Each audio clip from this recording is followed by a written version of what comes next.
Oke teman-teman, assalamualaikum warahmatullahi wabarakatuh. Teman-teman, di sini saya akan melanjutkan materi tentang pengelolaan diri teman-teman. Masih di dalam pembahasan ilmu psikolog teman-teman, yang dikembangkan oleh Muhammad Nur Gopron dan Rini Risnawita teman-teman. Pengelolaan diri ini atau self-regulation teman-teman merupakan aspek penting dalam ilmu psikolog, karena di dalam ilmu pengelolaan diri ini menentukan perilaku seseorang untuk mengelola suatu akademi untuk mengubah pada suatu bentuk aktivitas teman-teman. Baik teman-teman, lanjut teman-teman. Pembahasan kali ini mencakup yang pertama yaitu pengertian pengelolaan diri teman-teman. Yang kedua yaitu aspek pengelolaan diri. Yang ketiga yaitu faktor yang mempengaruhi pengelolaan diri teman-teman. Faktor-faktor apa saja yang mempengaruhinya teman-teman. Pengertian pengelolaan diri teman-teman. Pengelolaan diri atau self-regulation teman-teman, di dalam bahasa Inggris artinya diri teman-teman, dan regulation adalah terkelola, dan jadi diri yang dikelola teman-teman. Jadi pengelolaan diri teman-teman. Pengelolaan diri ini adalah upaya individu untuk mengatur diri dalam suatu aktivitas dengan mengikut sertakan dengan kemampuan metagonis, motivasi dan perilaku aktif. Dan pengelolaan diri ini bukan merupakan kemampuan mental ataupun kemampuan akademik teman-teman, melainkan bagaimana individu untuk mengelola dan mengubah pada suatu bentuk aktivitas teman-teman. Dan jadi suatu bentuk akademik atau suatu bentuk kemampuan itu diubah pada suatu bentuk aktivitas teman-teman. Aspek-aspek pengelolaan diri ini menurut Jim Barman pada tahun 1989 teman-teman, ada 3 aspek teman-teman. Yang pertama metagonitif teman-teman, yang kedua yaitu motivasi, yang ketiga yaitu perilaku teman-teman.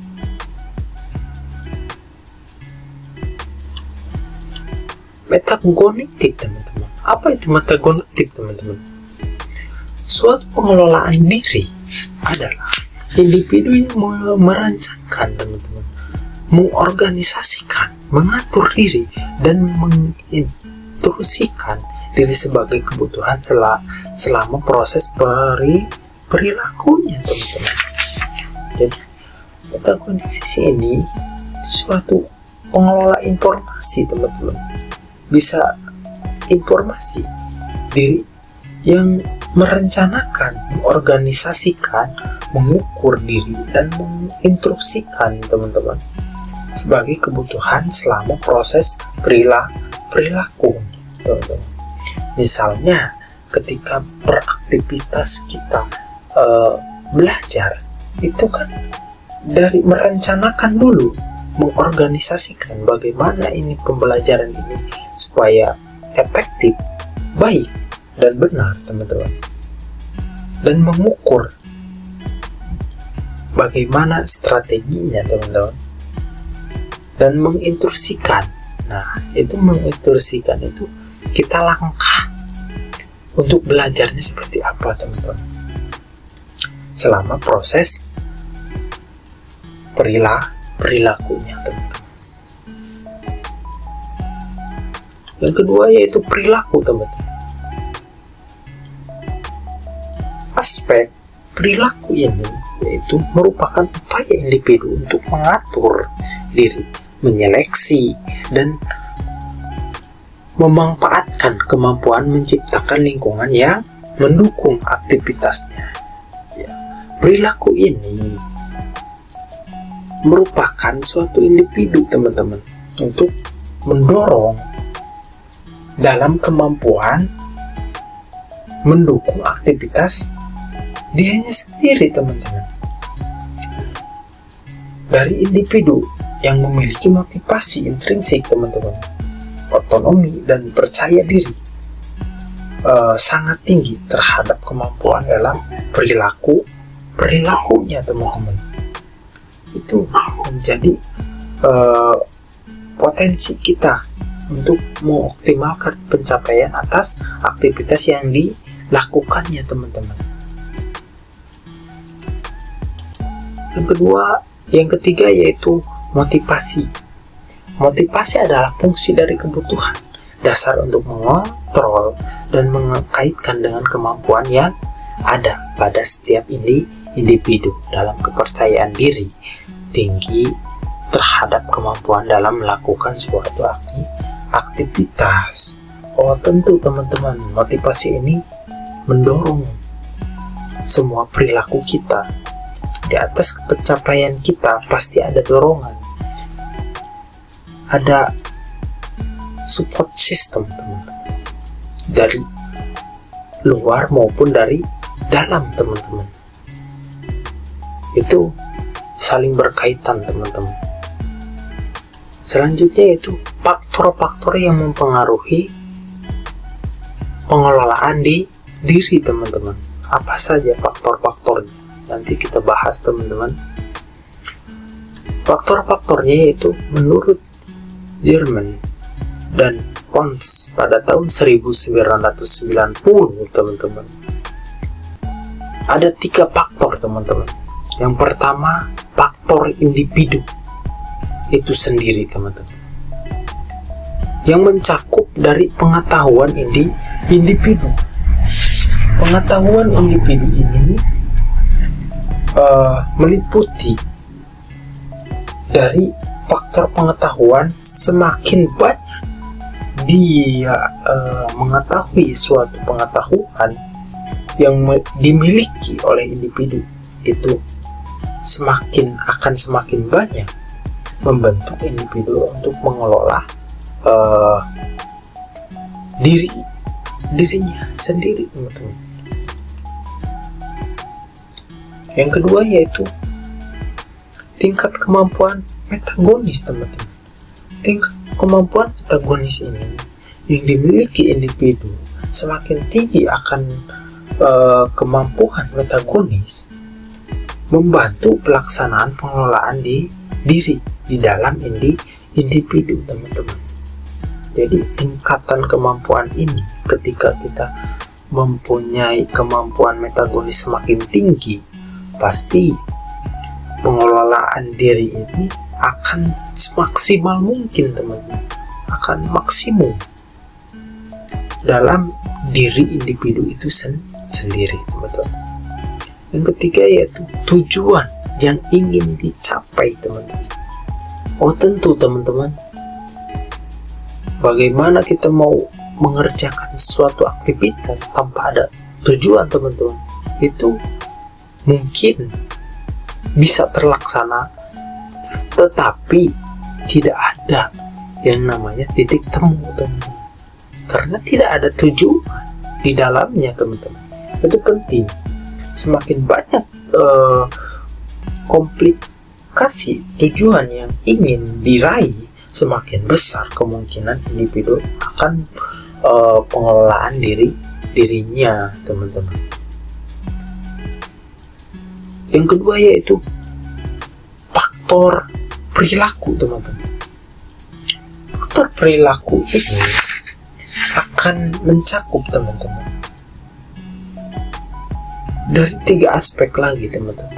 Yang pertama yaitu self-absorption, teman-teman. Self-absorption ini berkaitan dengan respon individu yaitu tahapan individu untuk melihat ke dalam dirinya dan perilaku atau formalitasnya sendiri, teman-teman. Dia mengkaca perilakunya, dia mengkaca dirinya sendiri, teman-teman, di dalam perilaku yang dia timbulkan, teman-teman. Yang kedua yaitu NET ini merupakan tahap individu membandingkan formasi dan standar yang telah dilakukan dengan standar atau tujuan yang sudah dibuat, teman-teman, sudah dirancang dan ditetapkan oleh individu tersebut. Melalui upaya pembandingan formalitas dan standar dan tujuan yang telah dibuat dan ditetapkan oleh individu tersebut, teman-teman. Dan akhirnya itu dievaluasi atas formasinya, teman-teman, yang telah dilakukan dan diketahui letak kelemahan atau kekurangan formasi tersebut. Jadi ada unsur rencana dan ada unsur pembentukan dulu, teman-teman, rencana itu. Yang terakhir itu evaluasi, teman-teman, itu sangat penting. Yang ketiga yaitu self-adaptation, teman-teman. Self-adaptation ini merupakan tahapan yang mencakup proses individu dalam menyesuaikan diri, teman-teman, dan rancangan untuk mencapai tujuan atau standar yang telah dibuat dan ditetapkan, teman-teman. Proses individu dalam menyesuaikan diri itu harus ditetapkan dengan standar-standar yang memungkinkan, standar-standar yang kita sudah diprediksi, teman-teman. Standar-standar yang bagus, teman-teman, kita harus tetapkan, kita harus buat itu sebagai landasan kita sendiri, teman-teman. Yang ketiga yaitu faktor lingkungan, teman-teman. Teori sosial kognitif ini dicurahkan pasti khusus pada pengaruh sosial dan pengalaman, teman-teman, baik itu dari fungsi manusia. Hal ini, teman-teman, bergantung pada bagaimana lingkungan itu mendukung atau tidak mendukung. Itu yang akan kita perhatikan, teman-teman, ketika kita mau action, ketika kita mau mengelola suatu pemikiran, suatu anggapan terhadap sesuatu yang kita jalankan. Itu pasti ada faktor mendukung dan ada faktor tidak mendukung, baik itu di internal maupun eksternal, teman-teman, di dalam maupun di luar, teman-teman. Dari faktor-faktor yang telah kita jelaskan, teman-teman, dapat disimpulkan bahwa yang mempengaruhi pengelolaan diri ini atau self-adaptation ini adalah personal, perilaku, dan lingkungan. Ketiga hal tersebut ini saling berkaitan satu sama lain, teman-teman, tidak dapat dipisahkan, teman-teman. Oke, teman-teman, sekian dan terima kasih yang sudah menonton, teman-teman. Mudah-mudahan ilmunya bermanfaat dan dapat dipahami, teman-teman. Apabila kurang jelas dalam pemaparan, teman-teman, sekian. Wassalamualaikum warahmatullahi wabarakatuh.